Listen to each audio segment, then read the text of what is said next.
We are now recording. Okay, very good. Today is October 4th, 2021. I'm Peter Allen, the counselor for District 9, and this is a public information meeting. And I'll just mention at this time, no evaluation or decisions have been made at this point.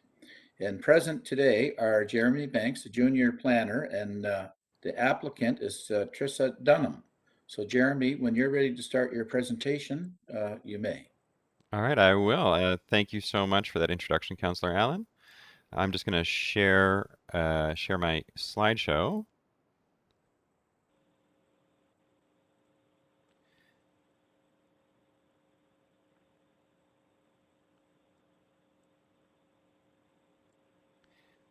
Yeah, there we go. This is the public information meeting for a development agreement for Big Falls Fish Hatchery, located at 1287 Black River Road. On several PIDs, which include 55184865 on Black River Lake. The agenda includes a welcome from Councillor Allen, which we just heard, a brief introduction, this presentation, and a presentation by our applicant, Trissa Dunham, as well as a conclusion and adjournment. The purpose of this meeting is to inform the public of the application, to explain the planning policies that enable this application to occur, and to receive preliminary feedback. As Councillor Allen mentioned, no opinions have been formed on this application and no decisions have been made yet. This application is for a new development agreement to enable expanded fish farming activities on the site. The existing development agreement does not enable the proposed expansion, what is intended for the site. And the site does have unique features that are ideal for continuing fish growing activities. The site is located at 1165 Black River Road and includes PIDs 55490197, 55479463, 55473029, 55473060, and is located by Black River Lake and the highlighted red area. This is an aerial shot of the site. And the site is currently in the designation area of shoreland designation, as it abuts Black River Lake. And it is zoned S1 shoreland residential area.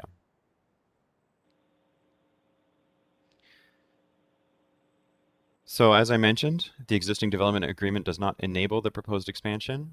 The site has unique features ideal for continued fish growing activities, and we do have a rule that says unique sites can be developed by development agreement.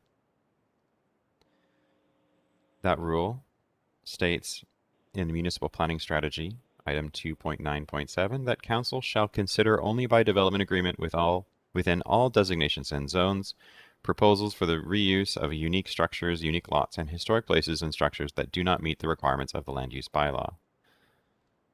And the Council shall be satisfied that the proposal includes a unique structure, unique lot, or historic place or structures, the proposal that is in keeping with the intent of the designation wherein it is located. If the use is listed permitted, the conditions that prevents the proposal from being permitted is addressed. That the proposal meets the general development agreement criteria set out in section 5.3 of our development agreements and amending land use bylaw section. That section states that Council shall consider proposals to enter into a development agreement pursuant to sections 225 through 230, inclusive of the Municipal Government Act, on the terms and conditions set forth in this municipal planning strategy, and that a development agreement shall specify the development, expansion, alteration, or change permitted, specify the conditions under which the development may occur, and Council shall ensure that the proposal is in keeping with the intent of the MPS, that it isn't that they will review the financial impact on the municipality, the land use compatibility of the area, the adequacy and proximity of amenities such as schools, recreation, and community facilities, the creation of traffic hazards or possible congestion, as well as the adequacy of fire protection, sewer and water services, flooding or drainage problems, as well as any negative impacts on well fields or other groundwater supplies. Additional concerns include possible pollution, negative impacts on lake water quality or wetlands, negative impacts on neighboring farming operations, and the suitability of the site in general. But this is only the first step in this process. This is a public information meeting. Following this meeting, we do review comments from the public, and we use that to compile a staff report as we review the file. In areas with an area advisory committee, we will present this. This doesn't, in which case the staff report will be presented to the planning advisory committee before being reviewed for a first reading, a public hearing, and a second reading, followed by a 14-day appeal period if approved by council. This is the beginning of that process. There will be continued notification for neighboring communities and people in the area. And you will be able to follow this in our council and committee minutes going forward. But in the meantime, if you do have questions or concerns and you'd like to share them, I would love to hear. My name is, again, Jeremy Banks. I'm a junior planner. And you can call me at 902-690-6150, or you can email me, jbanks@countyofkings.ca.